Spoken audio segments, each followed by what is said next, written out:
Mesdames, Mesdemoiselles, Messieurs, bonsoir et bienvenue à votre 21h30 de ce vendredi 25 avril 2014, journée internationale de lutte contre le paludisme. Les titres du journal.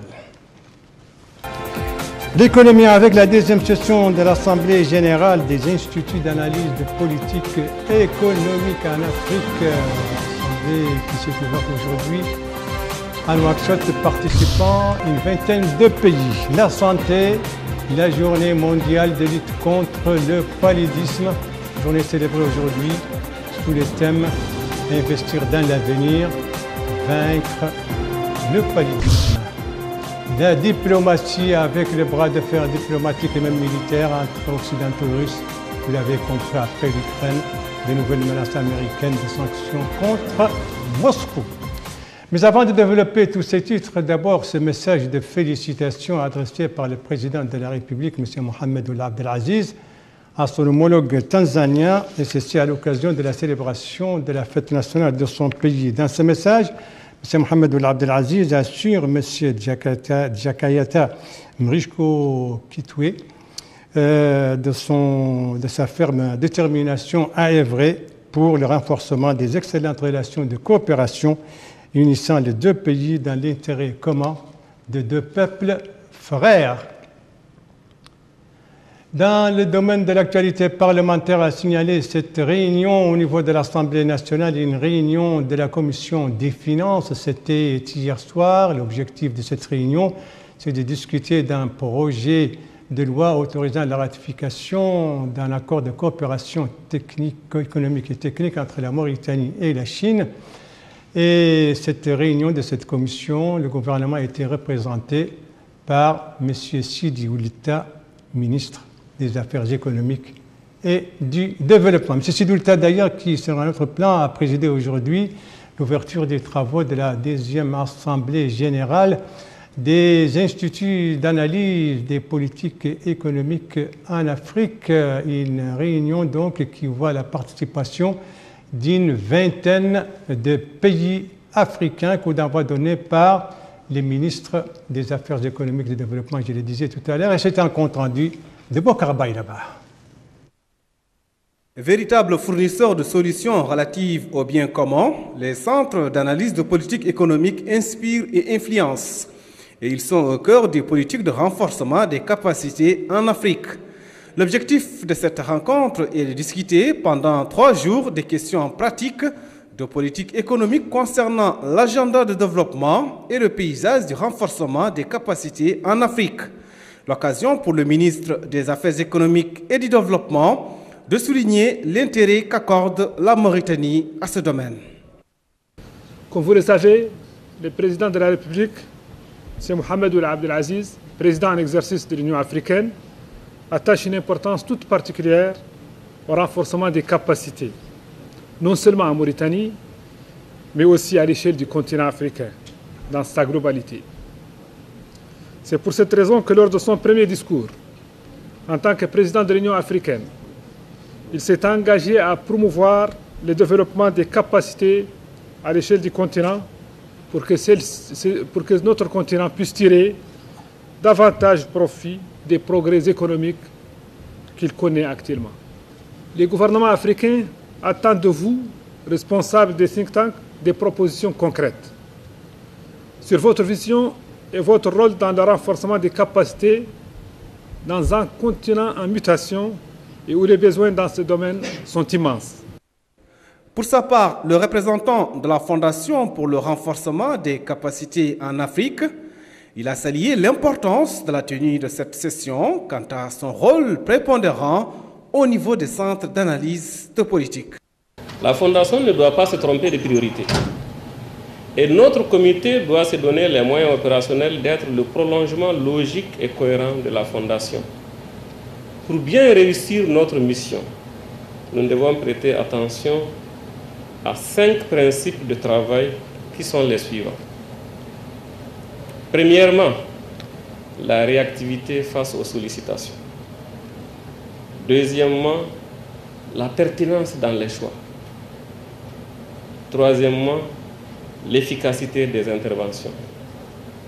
Quatrièmement, la visibilité des résultats et enfin, cinquièmement, la pérennité des processus et des produits. En définitive, le développement repose sur 3 piliers: renforcement des capacités, bonne gestion des affaires publiques et les réformes économiques. Sans un renforcement des capacités, c'est-à-dire sans un développement des compétences et des institutions nationales, il n'y a pas de croissance soutenue. Voilà donc pour cette deuxième Assemblée générale des instituts d'analyse des politiques économiques en Afrique. Autre réunion interafricaine à Nouakchott également, mais cette fois sous-régionale. Il s'agit de celle qui a réuni des experts mauritaniens, maliens, nigériens, vous l'avez compris. Il s'agit de parler de la future compagnie aérienne commune à ces 3 pays. Précision avec Aminata Khan. Après la déclaration de Nouakchott ayant validé la feuille de route relative à la mise en œuvre du projet de création d'une compagnie aérienne commune entre la Mauritanie, le Mali et le Niger, l'heure est à la mise sur pied des sous-commissions devant élaborer les études techniques portant sur les aspects juridiques, financiers, d'exploitation du projet de la future compagnie aérienne commune. La présente rencontre de Nouakchott, qui vous réunira 3 jours durant, sera pleinement mise à profit pour la production, à terme échu, des livrables nécessaires à la mise en œuvre de cet important outil communautaire de transport aérien. La vision qui sous-tend ce projet est aujourd'hui largement partagée par tous, à savoir le renforcement des liens de coopération entre nos États, l'amélioration de la connectivité pour mieux promouvoir les investissements, le développement du tourisme et les échanges culturels et commerciaux. Ainsi, 40 experts de la Mauritanie, du Mali et du Niger devront se pencher 3 jours durant sur les livrables nécessaires à la mise en place de cet important projet aérien. Après l'aérien, maintenant la santé. Vous le savez, aujourd'hui, 25 avril, c'est la journée mondiale de lutte contre le paludisme. C'est la 7e journée. Une journée célébrée donc en Mauritanie à travers le monde. Le thème choisi cette année, investir dans l'avenir, vaincre le paludisme. Le paludisme, cette maladie qui continue de tuer des centaines de milliers de personnes, particulièrement sur notre continent africain. Et vous savez que c'est une maladie qui est due aux piqûres des moustiques, d'où l'importance dans la prévention des moustiquaires imprégnés. Précision avec Cheikh Nacher Sadbou. Voici l'acte qui permet de sauver des vies. L'utilisation des moustiquaires imprégnés est le meilleur remède contre le paludisme. Il est d'autant plus recommandé pour la protection de la mère et de l'enfant.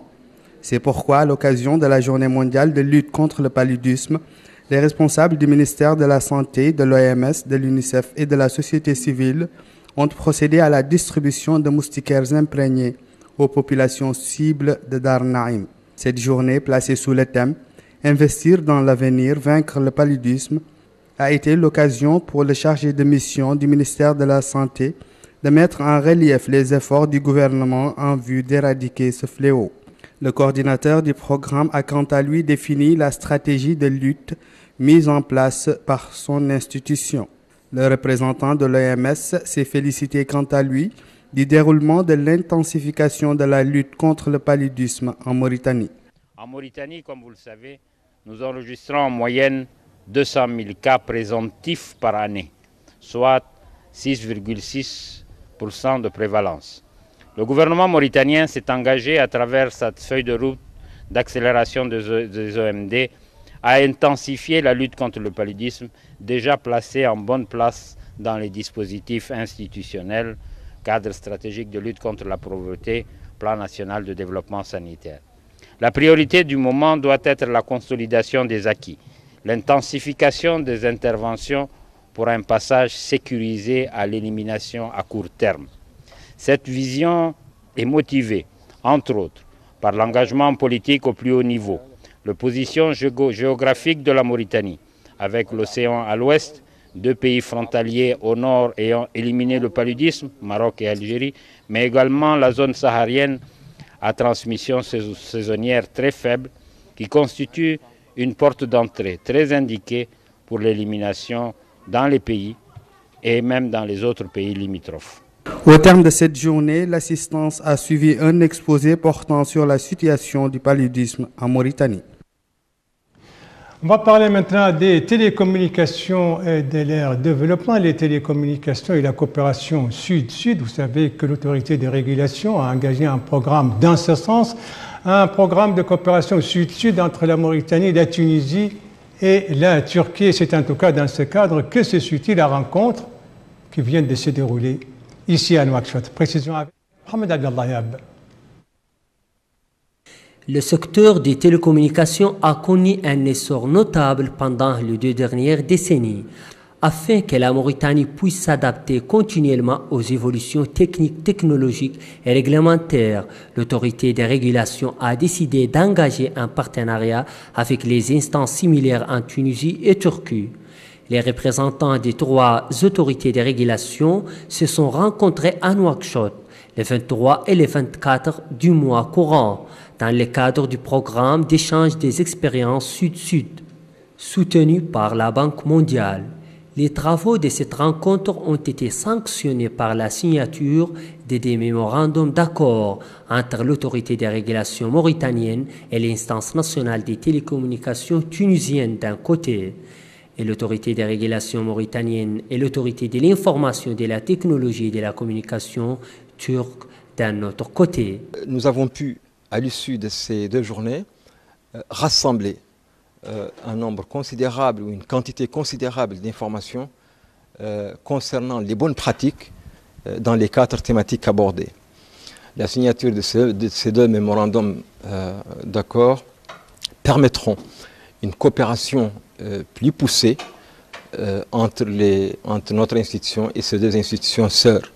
Ça permettra notamment plus d'échanges d'informations, plus d'échanges d'expertise et plus de concertation sur des sujets parfois délicats de la régulation.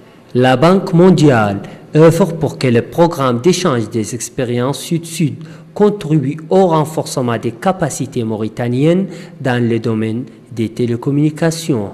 Un des grands défis de la Mauritanie pour les années à venir, c'est de réussir à développer l'Internet et l'Internet haut débit dans le territoire. Un certain nombre d'actions ont déjà été entreprises, les investissements dans la station d'atterrissement du câble sous-marin, l'évolution du cadre légal et réglementaire, mais il reste encore à mettre tout ça en musique. Et les expériences turques et tunisiennes nous montrent comment dynamiser les fournisseurs de services, comment dynamiser les noms de domaine, comment développer les applications et les services de l'Internet haut débit. Ces ateliers, ces exposés et ces visites de terrain ont permis aux experts nationaux de partager les informations et les données avec leurs frères tunisiens et turcs. Cette journée elle a été organisée en coopération entre la Banque mondiale et le régulateur mauritanien. On a discuté lors de ces 2 journées d'un ensemble de sujets, notamment le sujet de partage d'infrastructures et le sujet des noms de domaine, le sujet de la relation entre le Conseil de la concurrence et l'autorité de régulation des télécommunications. Il y a une nouvelle loi qui vient de voir le jour, la loi 2013-025, et notamment sur la question des partages d'infrastructures. On a eu pas mal d'échanges qui nous permettront d'affiner les décisions et les décrets qui sont en cours de finalisation à travers les expériences turques et tunisiennes. On a eu beaucoup d'informations là-dessus. Par ailleurs, pour ce qui est des noms de domaine, jusqu'à là qui est géré par l'université de Nouakchott, ils ont eu aussi pas mal d'informations de la part des Tunisiens et des Turcs pour évoluer en ce sens. La rencontre de Nouakchott est la 2e de ce genre. La première a été organisée en novembre 2013 à Ankara. On va parler maintenant d'un projet, le projet d'extension du port de pêche artisanale de Nouadhibou, une extension dont les travaux ont été lancés, vous le savez, il y a 2 semaines par le président de la République, M. Mohamed Abdelaziz. C'était lors de sa récente visite là-bas dans la capitale économique. En tout cas, une extension très attendue, non seulement par les pêcheurs artisanaux, mais aussi par les populations de notre capitale économique. On retrouve Aminata Khan. L'extension du port artisanal de la baie de repos dans la capitale économique Nouadhibou est une stratégie adoptée par les pouvoirs publics d'une superficie globale de 73 000 m² avec un quai long de 200 mètres en plus de 4 pontons flottants d'amarrage. et 2 digues. L'extension du port va permettre le renforcement des capacités de la pêche artisanale qui compte actuellement 3500 embarcations et répondra à la transformation ainsi qu'à la diversification de l'économie en créant des conditions d'émergence. Bombaoul Darman, directeur du port artisanal de Nouadhibou, a souligné l'importance de cette extension. La pêche, comme vous le savez, a-t-il dit, est une activité exercée par beaucoup de Mauritaniens dans toutes leurs composantes. C'est pour cela, poursuit-il, que l'État s'est engagé au cours de ces 3 dernières années à trouver des solutions idoines pour pallier à ce problème. L'extension va être au profit de 25 000 personnes qui travaillent au port. Les pêcheurs artisanaux ont à leur tour exprimé toute leur satisfaction du projet d'extension de la pêche artisanale. Financé à coût de 3 milliards d'ouguiya par le gouvernement japonais, l'extension du port artisanal de Nouadhibou va stimuler le développement économique du secteur. Fin de la visite en Mauritanie d'une mission du mécanisme africain d'évaluation par les pairs. Une mission donc qui a été reçue par le président de la République, mais aussi qui a rencontré le Premier ministre ainsi que d'autres responsables mauritaniens. Le bilan de cette visite a été tiré au cours d'une conférence de presse tenue par le chef de cette délégation, M. Moustapha Knidish, qui a parlé du climat dans lequel s'est déroulée cette visite et des différentes rencontres qu'il a eues avec les responsables mauritaniens. Voilà, autre conférence également de presse, mais cette fois tenue par 3 membres du gouvernement. C'était hier. Il s'agit du ministre de la Communication, des Relations avec le Parlement, de celui du Développement rural et du ministre secrétaire général du gouvernement. Conférence au cours de laquelle les 3 responsables ont commenté les travaux du Conseil des ministres tenus donc le même jour, donc hier, sous la présidence de M. Mohamed Ould Abdel Aziz, président de la République. Eh bien, cette conférence, vous pourrez la suivre intégralement après ce journal. On va parler à présent des activités et des initiatives avec l'initiative Ensemble avec Mohamed Ould Abdel Aziz pour la patrie. Une initiative qui a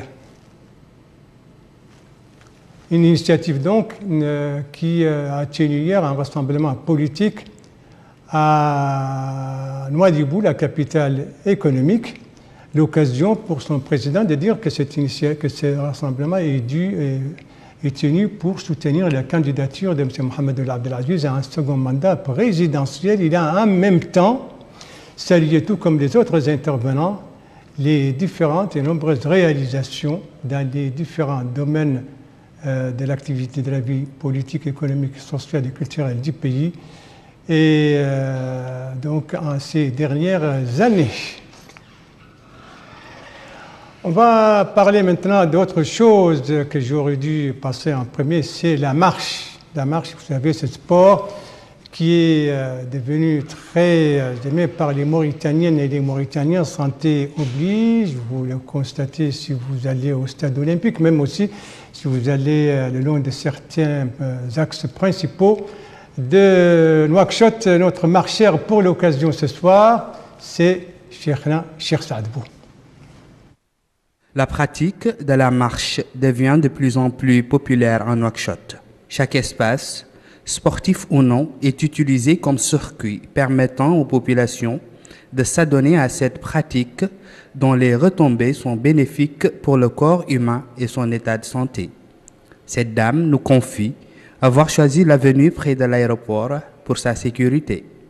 Cet homme estime quant à lui qu'il est préférable de pratiquer le sport dans des endroits appropriés, comme le stade par exemple. Une chose est certaine, les raisons qui poussent ces personnes à marcher sont multiples, mais le résultat reste le même, avoir un esprit sain dans un corps sain, entretenir la forme, répondre aux besoins en santé du corps. Ces spécialistes de la santé recommandent vivement la pratique de cette activité, mais à des heures de basse température, notamment tôt le matin et le soir.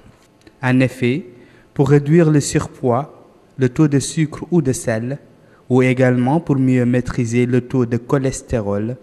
La marche est un puissant moyen de lutte contre ces différentes pathologies.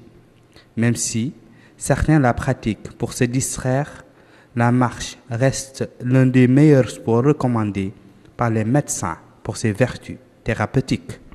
Et cher Saad, vous préférez la faire le soir.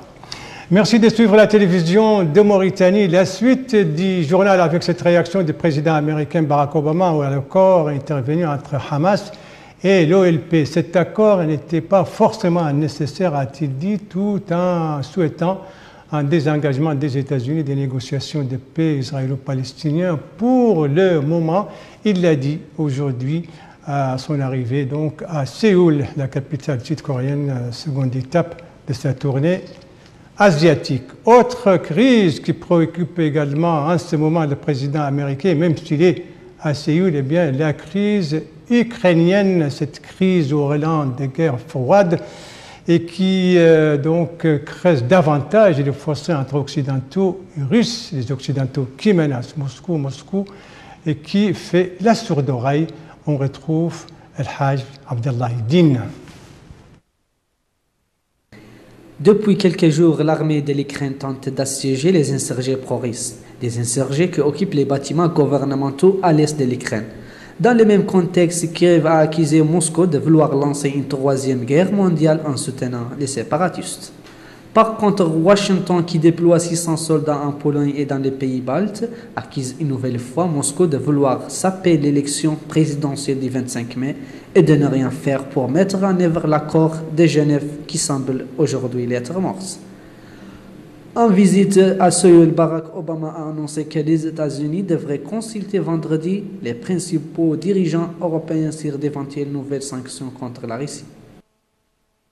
Le reste de l'actualité internationale en 3 étapes, le Cameroun, le Cambodge et la Corée du Sud.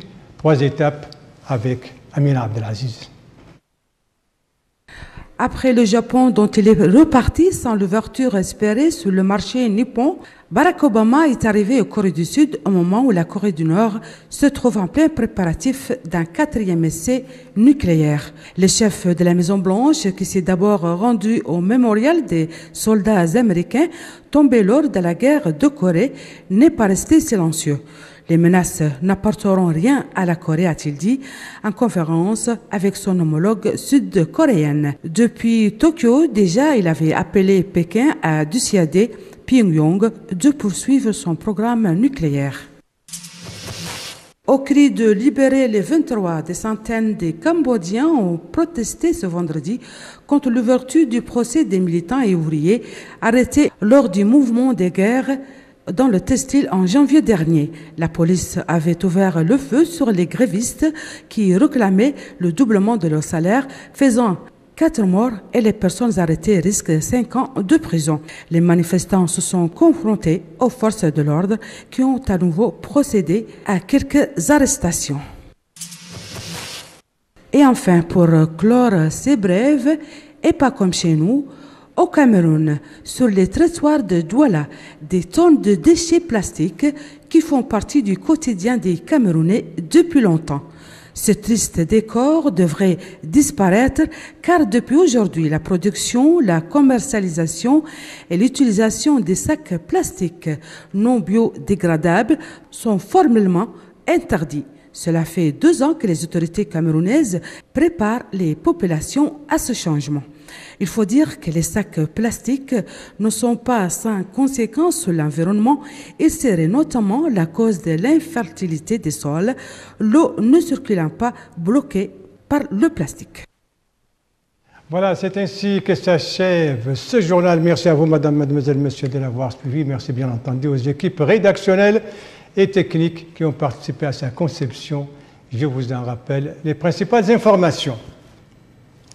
Nouakchott abrite depuis aujourd'hui les travaux de la 2e Assemblée générale des instituts d'analyse des politiques économiques en Afrique et une participation d'une 20aine de pays. Et puis aujourd'hui, c'était la journée mondiale de lutte contre le paludisme, journée célébrée en Mauritanie sous le signe. Donc, investir dans l'avenir, vaincre le paludisme. marquée par la distribution de plusieurs moustiquaires imprégnés. Et ici, c'est le bras de fer diplomatique et militaire entre occidentaux et russes à propos de l'Ukraine et des États-Unis qui menacent de nouveau Moscou de nouvelles sanctions si elle continue à vouloir déstabiliser l'Ukraine. Et je vous rappelle qu'après ce journal, vous pourrez suivre l'intégralité de la conférence de presse tenue hier par 3 membres du gouvernement pour commenter les résultats. Donc, du Conseil des ministres, 3 membres du gouvernement, c'est le ministre de la Communication, des Relations avec le Parlement, son collègue du Développement rural et le ministre secrétaire général du gouvernement. Quant à moi, il ne m'explique qu'à vous souhaiter une très bonne fin de soirée, une très bonne fin de semaine et à vous donner rendez-vous, Inch'Allah, demain aux mêmes heures, 19h, 21h30. Bonsoir.